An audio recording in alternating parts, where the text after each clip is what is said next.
प्रिय छात्र छात्राओं, मैं अजय कुमार सिंह, वाणिज्य प्रवक्ता, श्री विश्वनाथ इंटर कॉलेज कलान सुल्तानपुर। विषय व्यापारिक संगठन एवं पत्र व्यवहार, कक्षा 12 के बच्चों के कोर्स में, कक्षा 12 के कोर्स में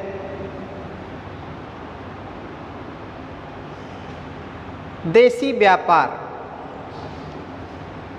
शुरुआत है।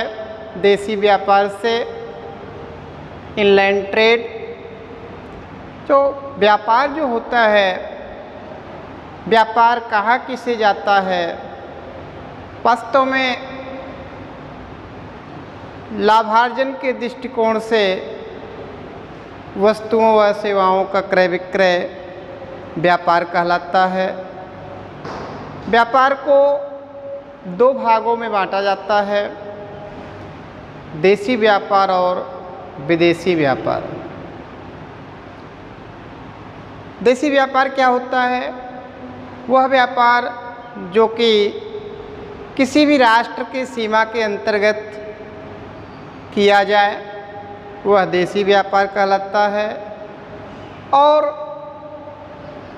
विदेशी व्यापार वह व्यापार होता है जब कोई भी व्यापार 2 या 2 से अधिक राष्ट्रों के मध्य किया जाए, तो वह विदेशी व्यापार कहलाता है। तो आज के इस वीडियो में देसी व्यापार के अंतर्गत व्यापारिक सौदे की गतिविधि, व्यापारिक सौदे की गतिविधि, कोर्स ऑफ बिजनेस ट्रांजैक्शन, या सौदा करते समय किए जाने वाले कार्य। व्यापार में जो लेन देन होता है, उस लेन देन को सफल बनाने के लिए शुरुआत से लेकर के अंत तक व्यापारियों को विभिन्न क्रियाओं से गुजरना होता है। जैसे कि स्पष्ट रूप से लिखा गया है कि पूछताछ, इंक्वायरी। कोई सामान हमें खरीदना होता है तो निश्चित है कि हम उसे ऐसे स्थान से खरीदना पसंद करते हैं जहां हमें वह सामान श्रेष्ठ किस्म का, कम से कम लागत में प्राप्त हो जाए। तो इसके लिए हम विभिन्न दुकानदारों से, विभिन्न स्थानों से पूछताछ करते हैं, पता लगाते हैं। पूछताछ का मतलब ये पता लगाया जाता है कि वह सामान कितने मूल्य में प्राप्त हो जाएगा, कब तक मिल जाएगा, यानी कितने समय में मिल जाएगा हमें। उस सामान का भुगतान यदि करना होगा तो वह भुगतान एक मुश्त होगा या किस्तों में किया जाएगा, सिर्फ नकद की व्यवस्था है या उधार भी मिल सकता है, कुछ हमें छूट भी मिल सकता है कि नहीं। इन सब बातों के बारे में हम जानकारी चाहते हैं। तो मुख्य रूप से मैं यहाँ पर 2 व्यवसायियों को लेते हैं। एक तो वह व्यवसायी है, वह व्यापारी है जो कि क्रेता व्यापारी है, यानी कि वह सामान खरीदना चाहता है। वहीं दूसरे तरफ विक्रेता वर्ग भी हैं। विभिन्न व्यापारी ऐसे हैं जो कि माल बेचने का काम कर रहे हैं। तो हम विभिन्न व्यापारियों के यहाँ पूछताछ का एक पत्र लिखते हैं, इंक्वायरी लेटर, और उसके माध्यम से हम पूछताछ करते हैं। हालांकि पूछताछ पत्र के माध्यम से कर सकते हैं, पूछताछ हम टेलीफोन के माध्यम से कर सकते हैं। या व्यक्तिगत भेंट करके भी पूछताछ संपर्क बनाया जा सकता है। तो सबसे फर्स्ट क्रिया होती है पूछताछ की। इसी प्रकार से क्रेता व्यापारी जब विभिन्न व्यापारियों से पूछताछ करता है तो उस पूछताछ का उत्तर उसे मिलता है, तो जिस व्यापारी से वह संतुष्ट होता है, यानी जहाँ उसको अच्छा लगता है, वहाँ से माल को मंगाने के लिए, क्रय करने के लिए आदेश देता है। उस व्यापारी को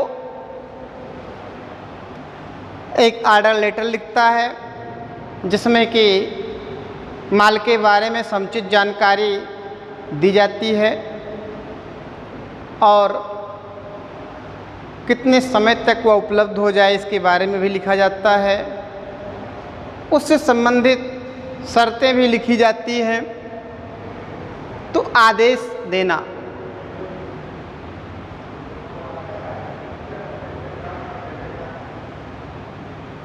इसके बाद ऑर्डर पत्र प्राप्ति की सूचना देना, एक्नॉलेजमेंट ऑफ द ऑर्डर। जब क्रेता व्यापारी विक्रेता व्यापारी को आदेश पत्र भेजता है तो उसे आश्वस्त करने के लिए विक्रेता व्यापारी के द्वारा एक लेटर भेजा जाता है क्रेता व्यापारी के पास कि हमें इस आशय से इस संदर्भ का कि हमें आपका आदेश प्राप्त हुआ और आपके आदेश के अनुसार कार्यवाही की जा रही है। अब आदेश पत्र प्राप्ति की सूचना देने के बाद अगली प्रक्रिया होती है माल उधार देना, सप्लाइंग गुड्स ऑन क्रेडिट। देखिए, बिक्री दो ढंग से की जाती है, या तो नकद बिक्री होगी, कैश सेलिंग, या तो उधार होगा क्रेडिट पर। तो नकद और उधार, नकद बिक्री की दशा में व्यापारियों के सम्मुख कोई समस्या नहीं होती है। एक हाथ से व्यक्ति कैश देता है और दूसरा व्यापारी कैश लेकर के रोकड़ के बदले में सामान देता है, वहाँ को किसी प्रकार की कोई समस्या नहीं होती है। लेकिन जब क्रेता व्यापारी के द्वारा यह कहा जाए कि हमें उधार माल चाहिए, उधार सामान वह खरीदना चाहता है, तो ऐसी स्थिति में उसके सामने, विक्रेता व्यवसायी के सामने एक समस्या उत्पन्न होती है जिसके बारे में वह अभी जान रहा है कि नहीं जान रहा है। वैसे ग्राहक भी दो प्रकार के हो सकते हैं, या तो पुराने ग्राहक हो सकते हैं या नए ग्राहक हो सकते हैं। यदि पुराना ग्राहक है तो उसके पिछले लेन देन को देख करके, उसके खाता विवरण को देख करके निर्णय लिया जा सकता है। परंतु यदि वह ग्राहक नया है और वह उधार माल चाहता है तो ऐसी स्थिति में उसके सम्मुख समस्या होती है जिसके बारे में वह जानता नहीं, वह अपरिचित है, कैसे उसको उधार माल दे दे। तो इस दशा में वह थोड़ा सा समय लेता है और उसके बारे में जानकारी पहले हासिल करना चाहता है। जानकारी प्राप्त करने के लिए कुछ हमारे पास स्रोत होते हैं, जैसे व्यापारिक संदर्भ, ट्रेड रेफरेंस। इसके माध्यम से निजी साधन, व्यक्तिगत साधन, अगर उसका कोई पहुंच है वहाँ तक, तो वहाँ से भी जानकारी प्राप्त कर सकता है। बैंकर से पूछताछ, वह जिस बैंक से लेन देन करता है उस बैंक के माध्यम से उस व्यक्ति के बारे में जानकारी प्राप्त कर सकता है, या उसके द्वारा बताए गए बैंक को पत्र लिख करके वह जानकारी प्राप्त कर सकता है, व्यापार मंडल है और व्यक्तिगत भेंट है यानी व्यक्तिगत संपर्क करके और उसके आर्थिक चिट्ठे का निरीक्षण करके भी वह जानकारी प्राप्त कर सकता है। मेन जानकारी जो प्राप्त करना है वह यह चाहता है कि आर्थिक स्थिति के बारे में वह जानना चाहता है कि जिसको हम सामान बेचने जा रहे हैं क्या भविष्य में वह हमारा सामान जो है हमारे सामान का मूल्य चुकता कर पाएगा या नहीं, इसी के बारे में वो जानकारी चाहता है। जब वह संतुष्ट हो जाता है इन सब क्रिया के द्वारा यानी उसके बारे में आर्थिक स्थिति के बारे में जानकारी मिल जाती है तो वह अगली प्रक्रिया के तरफ बढ़ता है, माल एकत्रित करना, कलेक्शन ऑफ गुड्स। जैसा कि आदेश पत्र उसको मिला है उस आदेश पत्र में कौन कौन सामान का आदेश किया गया है, उसकी वैरायटी क्या है, उसकी कैटेगरी क्या है, उसकी क्वांटिटी क्या है, मात्रा क्या है, यानी मात्रा किस्म के आधार पर वह सामान को एकत्रित कराता है अपने गोदाम से। हो सकता है कि जो आदेश पत्र उसको मिला है उसमें से कुछ माल उसके पास न हो, तो ऐसी स्थिति में वह दूसरे व्यापारी से संपर्क करके माल मंगाता है। यानी कि जो आदेश पत्र उसको मिला है ऑर्डर लेटर, उसी के हिसाब से वह माल को कलेक्ट कराता है।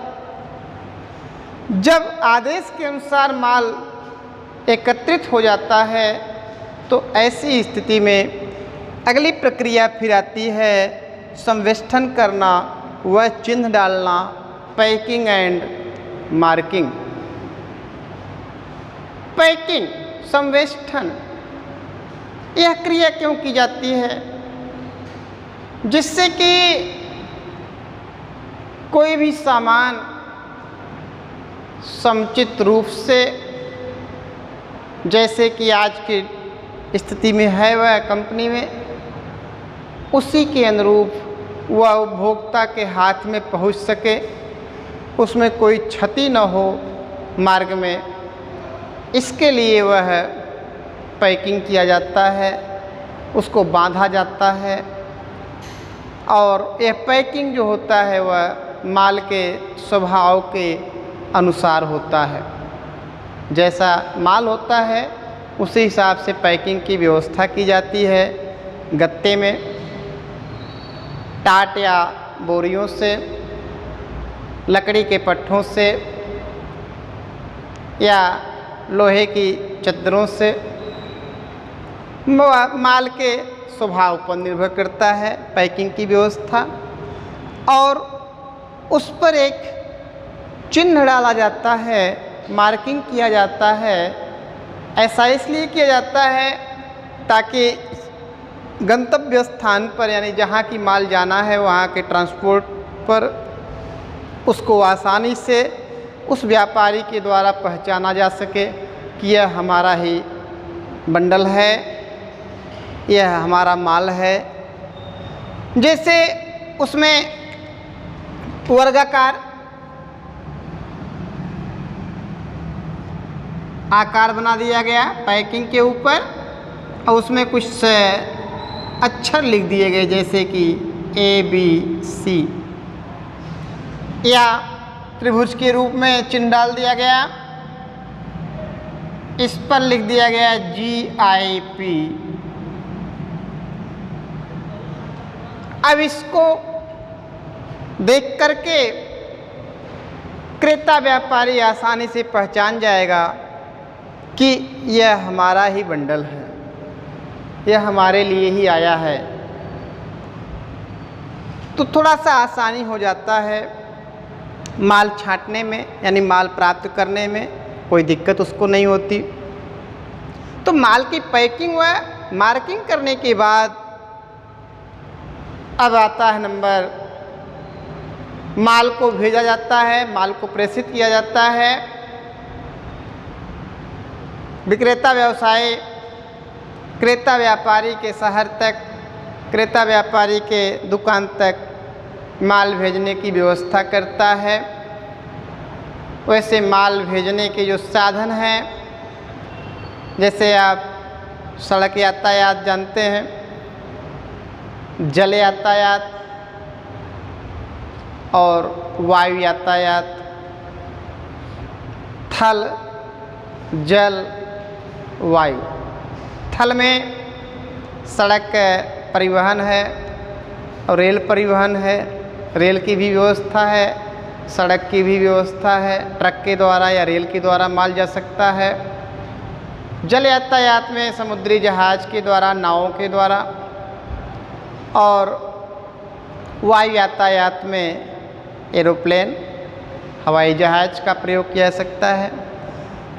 तो जैसा माल है उसकी कीमत के हिसाब से, उसके आकार के हिसाब से, उसके स्वभाव के हिसाब से, वैसे जहाँ तक कोशिश किया जाता है कि परिवहन का खर्च उसका कम से कम आए और सुरक्षित दशा में माल पहुँचाया जा सके, तो उसी हिसाब से हम चुनाव करते हैं परिवहन के साधनों का। रेल के द्वारा यदि माल भेजा जाता है तो उसमें मालगाड़ी और सवारी गाड़ी, जैसा कि आप जानते हैं कि दो व्यवस्थाएं होती हैं। जब हमें ज़्यादा मात्रा में माल भेजना होता है, अधिक मात्रा में माल भेजना होता है, तो हम मालगाड़ी का इस्तेमाल करते हैं। और यदि कम ही, थोड़ा ही माल भेजना होता है तो वह सवारी गाड़ी के द्वारा भी जा सकता है। तो इस दशा में रेलवे कार्यालय से संपर्क करके उस संबंधित प्रपत्र को भरा जाता है। कंसाइनमेंट नोट और फॉरवर्डिंग नोट, दो प्रपत्र होता है दोनों गाड़ियों के लिए, मालगाड़ी और सवारी गाड़ी के लिए अलग अलग। तो इस हिसाब से आवश्यक कार्यवाही करने के बाद माल को उस स्थान तक पहुंचाया जाता है जहां से वो लोड होकर के गंतव्य स्थान तक पहुंचता है। अब माल को प्रेषित करने के बाद विक्रेता व्यापारी जो है वह बीजक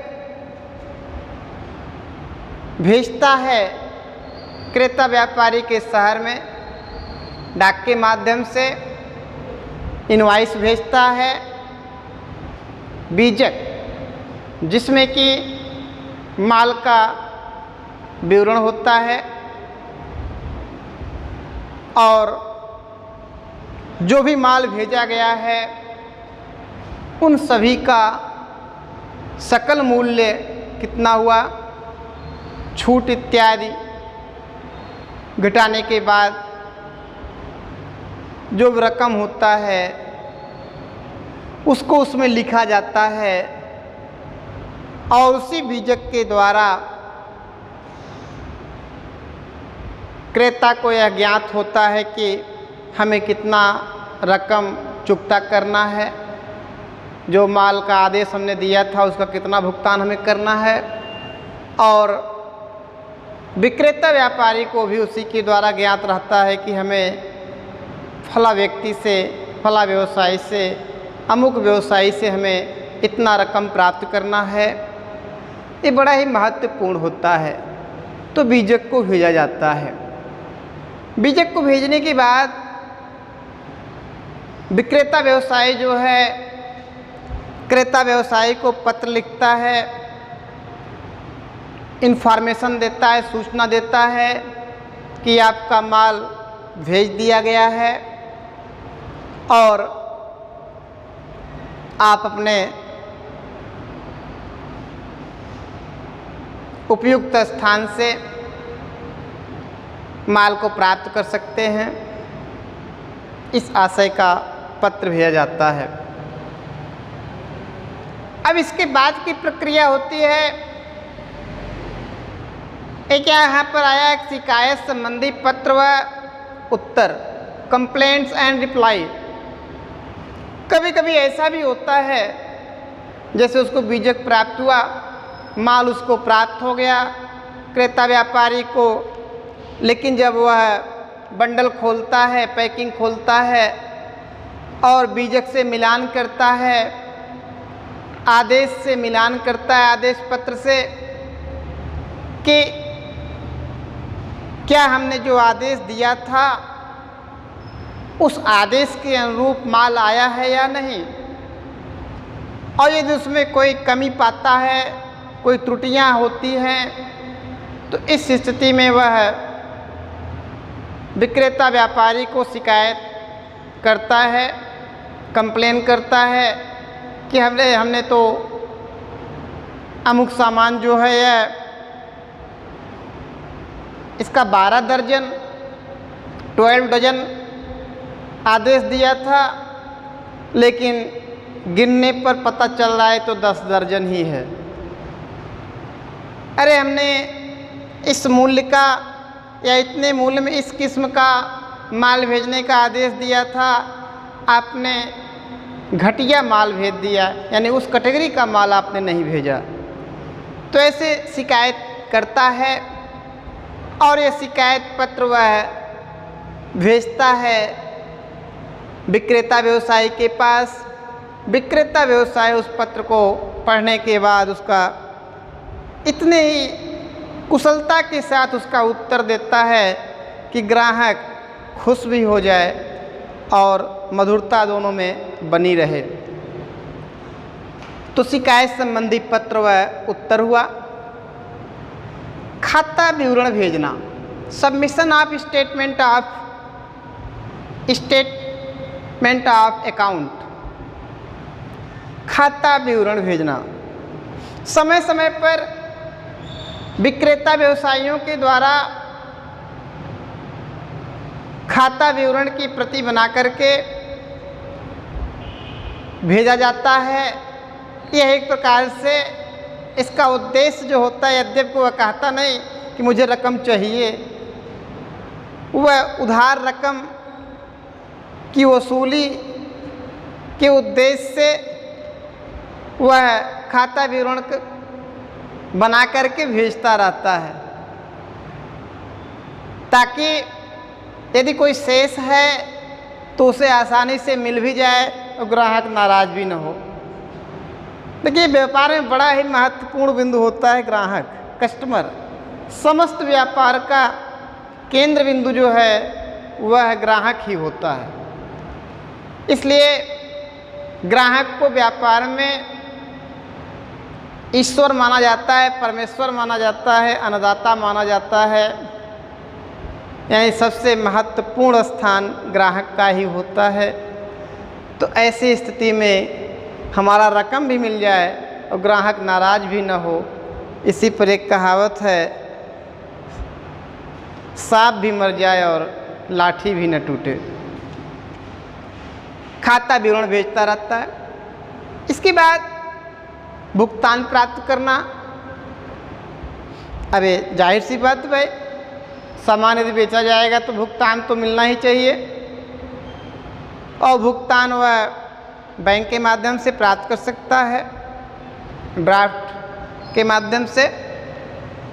और यदि भुगतान उसे मिल गया तो अगली प्रक्रिया होती है कि उसका भी कुछ फर्ज होता है, विक्रेता व्यवसायी का, जो भुगतान उसे मिला है उससे संबंधित रसीद, रिसिप्ट जो रिसीव किए हैं, पेमेंट को भुगतान प्राप्त किए हैं, उससे संबंधित रसीद वह क्रेता व्यापारी को समय समय पर भेजते रहें जितना उन्हें भुगतान मिल गया।